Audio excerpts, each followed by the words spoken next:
नमस्कार विद्यार्थी मित्रों, एक्टिविटी 5 हम पढ़ रहे थे यूनिट 1 में standard 7।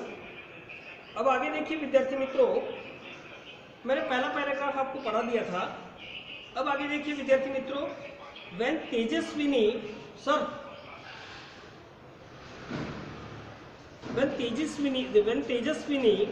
saw her bicycle, she said, "Wow!"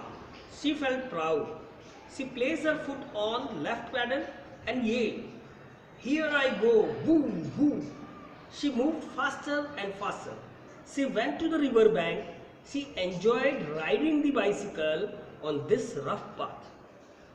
अब देखो बेटा विद्यार्थी मित्रों, देखो इनके अर्थ में समझा देता हूँ। पहले तो मैं पहले पैराग्राफ में क्या था वो बता देता हूँ मैं आपको।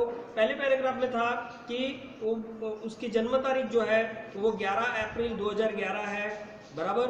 और सॉरी, जन्म तारीख नहीं, 11 अप्रैल 2011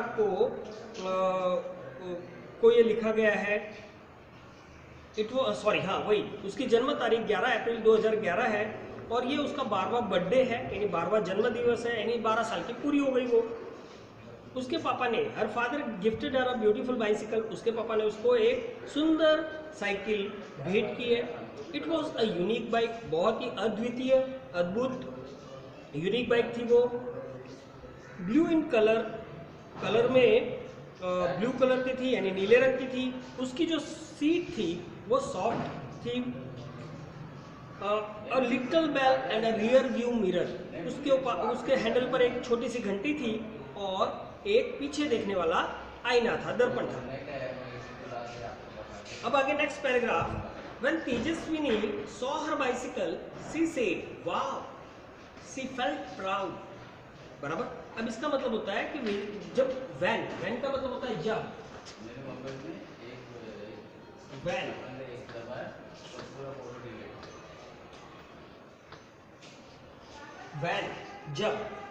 when Tejaswini saw her bicycle, जब तेजस्विनी ने उसकी बाइसिकल देखी, जब तेजस्विनी ने उसकी साइकिल देखी। अब सी यानी देखना, सी इसके आगे लगा देते हैं हम टू।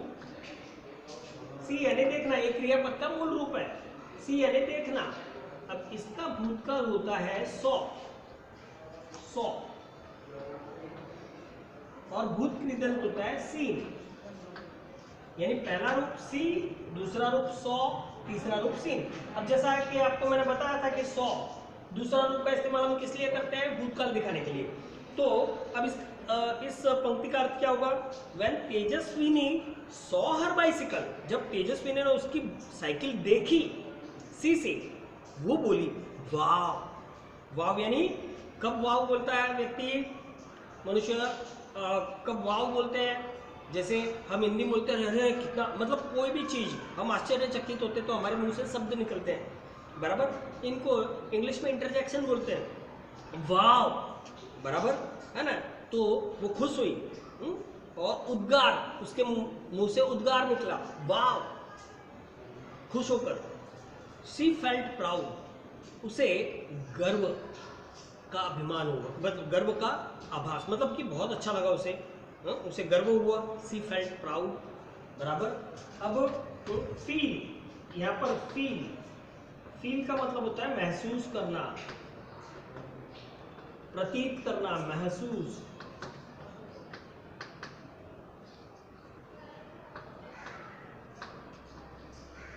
करना। और इसका दूसरा रूप है फेल्ट और इसका तीसरा रूप भी फेल्ट है, बराबर। तो फील, फेल्ट। अब फील मूल रूप, भूतकाल का रूप है फेल्ट, भूत कृदंत का रूप है फेल्ट। इसे हम पहला, दूसरा और तीसरा रूप भी बोलते हैं। अब ये फेल्ट, फील का भूतकाल का रूप है, तो उसने महसूस किया या महसूस किया था, बराबर। सी फेल्ट प्राउड, उसे खूब गर्व हुआ। जब हमारे पास कोई चीज़ अपनी, हमें कोई नई चीज़ हम खरीदते हैं या कोई हमें कोई एक अच्छी चीज़ भेंट करता है तो हमें बहुत खुशी होती है, हम गर्व महसूस करते हैं, बराबर। ठीक उसी तरह से उसने गर्व महसूस किया। She felt proud, she proud proud का मतलब होता है गर्व, अभिमान, प्राउड,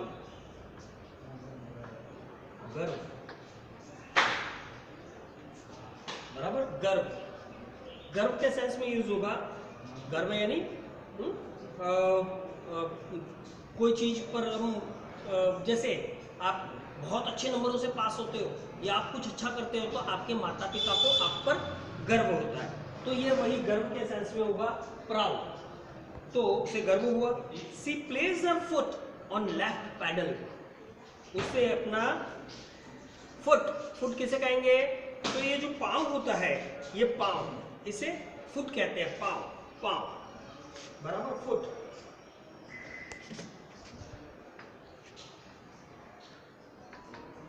फुट यानी पैर का पंजा है ना, पैर का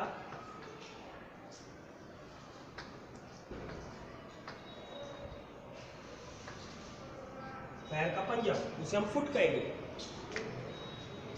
सी place her foot on left pedal, उसने अपना पांव या अपना पैर का पंजा किस पर रखा, लेफ्ट पैडल पर रखा, यानी बाएं पैडल पर, लेफ्ट, LEFT,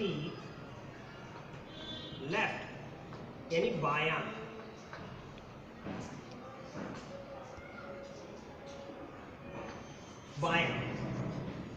बराबर। और लेफ्ट का विरोधी क्या होता है, राइट,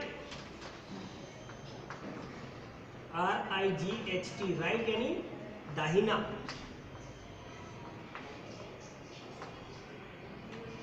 तो राइट का मतलब होता है दाहिना। तो उसने अपना बायां पैर, उसने अपना पैर का पंजा बाएं पैडल पर रखा, एंड ये यानी चिल्लाना, खुशी से या दुख से भी चिल्लाते हैं, बराबर। ये यानी चिल्लाना, ये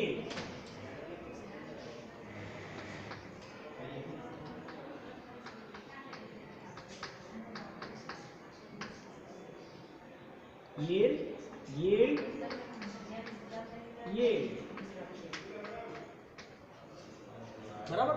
और वो हर्ष से चिल्लाई, खुशी से चिल्लाई, हियर आई गो, अब मैं जा रही हूं, हियर आई गो, वू हू। अब ये वू हू क्या है बेटा, ये भी उद्गार है ना। ये खुश होकर वो साइकिल को चला रही है और वू हू कर रही है, बोल रही है। जैसे बाइक, दुपहिया मोटरसाइकिल चलाते हैं तो जो आवाज निकलती है, इस तरह की आवाज वो निकाल रही है। She moved faster and faster, वो तेजी से बढ़ने लगी। मूव करना यानी बढ़ना, चलना, हिलना, मूव, बराबर, मूव।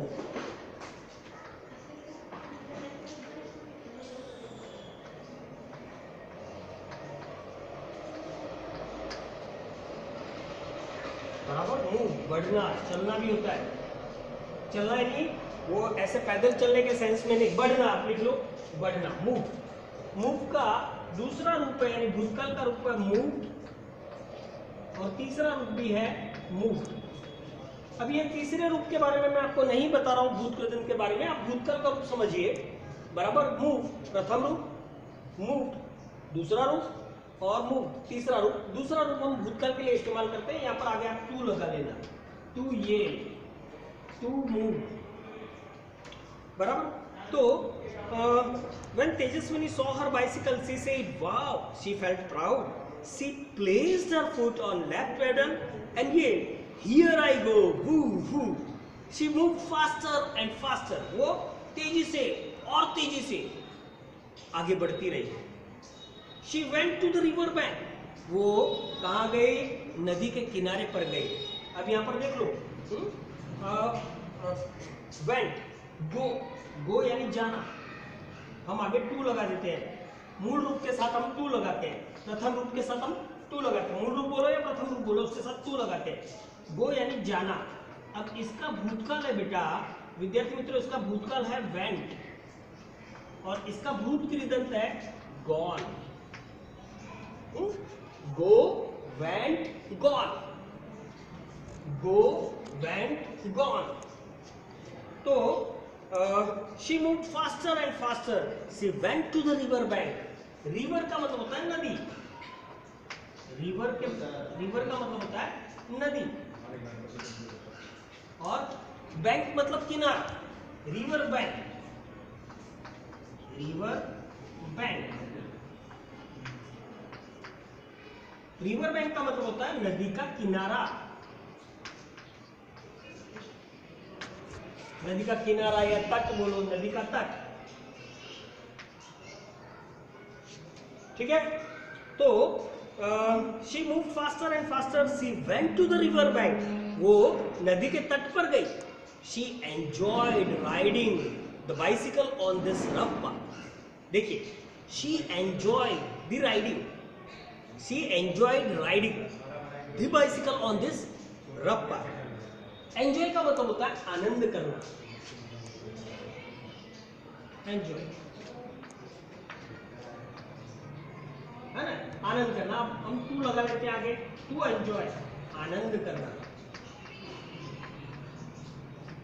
आनंद लेना, आनंद लेना, आनंद लेना। अब एंजॉय का भूतकाल का रूप होगा एंजॉयड, और भूत प्रेजेंट भी क्या होगा बेटा, एंजॉय, यानी उसने आनंद लिया, भूतकाल का रूप। शी एंजॉयड, उसने आनंद लिया, किस चीज का आनंद लिया, riding the bicycle on this rough path. Ride करना यानी सवारी करना, राइड, टू राइड, राइड यानी सवारी करना,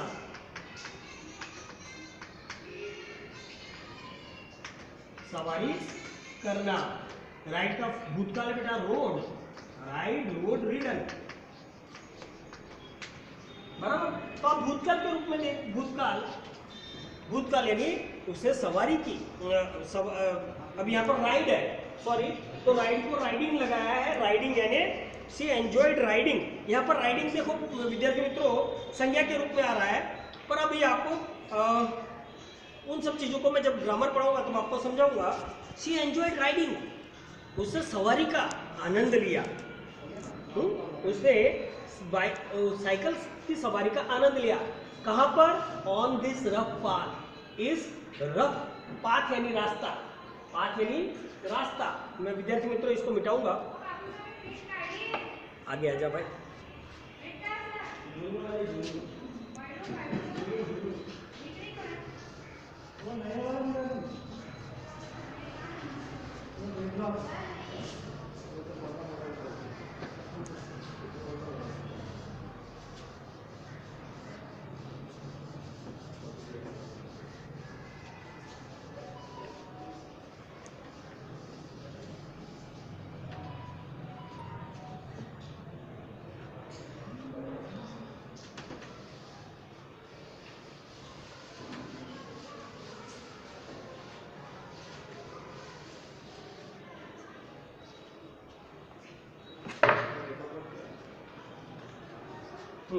She enjoyed riding the bicycle on this rough path.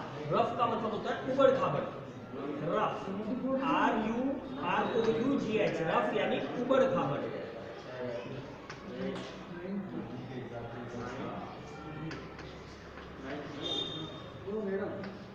बराबर, उबड़ खाबड़, पाथ यानी रास्ता।